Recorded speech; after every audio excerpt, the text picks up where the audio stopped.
okay, I see this art that looks good to me. The skills are there, color looks right. This looks like a painting that should sell, but it just doesn't. It just kind of sits around. Whereas you look around at other artwork and it just seems like it's just constantly selling. That is all about keeping your art relevant.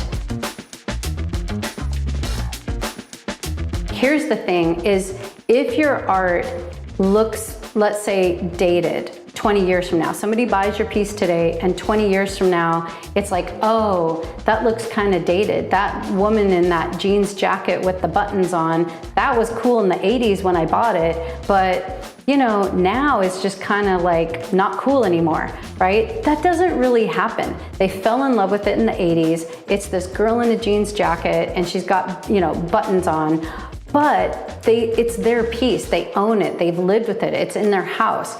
All you have to care about is that your art works for the time that you intend to sell it. Because once somebody buys it and falls in love with it, it's their piece and it means something to them. It's really important that it has these three factors in order to be relevant for the time, but also have longevity. Art that's made for a space. Creating pieces that actually fit in a space is really good, really, really important. So when you're creating your next piece of artwork, think about it. Think, why am I choosing this size?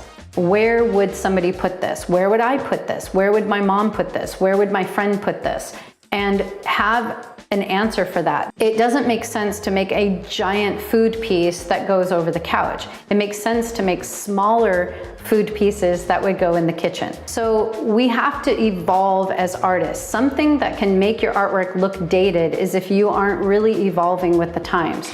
So if you've been painting the same old thing for the last 20 years and it hasn't really evolved much and it hasn't grown up with the times, it's probably not relevant anymore and it will look dated when it's compared with all the other artwork that's out there. Okay, so I am going to share what I see as predictions. Now, if you want to also be able to kind of look out into the world, into culture, and sort of be a little bit forward thinking about the elements that are in your art, how I do it is I look a lot at fashion.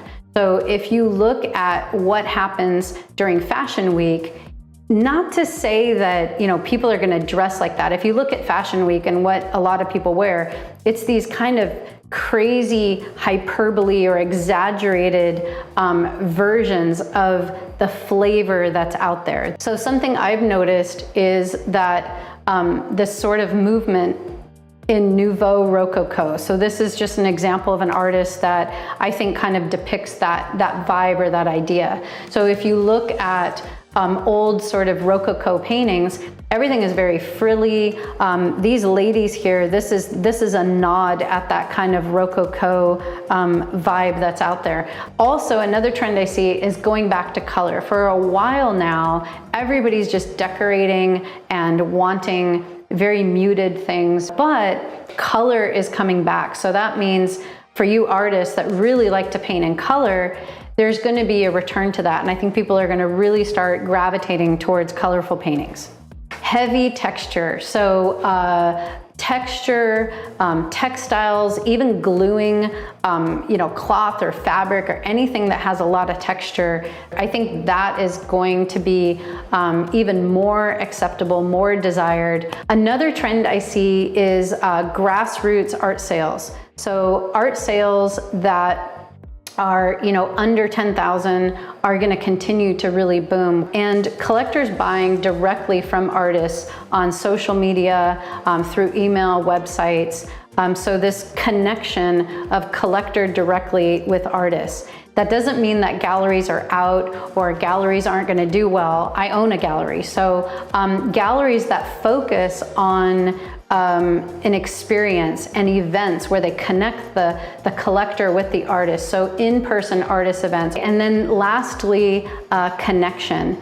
So sharing your story, being open, being vulnerable, your authentic story, and sharing that with collectors, it's in your titles, it's in the themes that you paint. So consistent sales happens through creating that connection. The world is starving for that authentic connection these days. So I really want to encourage you to step out, be courageous, be brave, and share your story. So thanks for being here with me, and I hope you learned a lot. I hope you're really, really inspired and you are ready to create some art that's going to sell.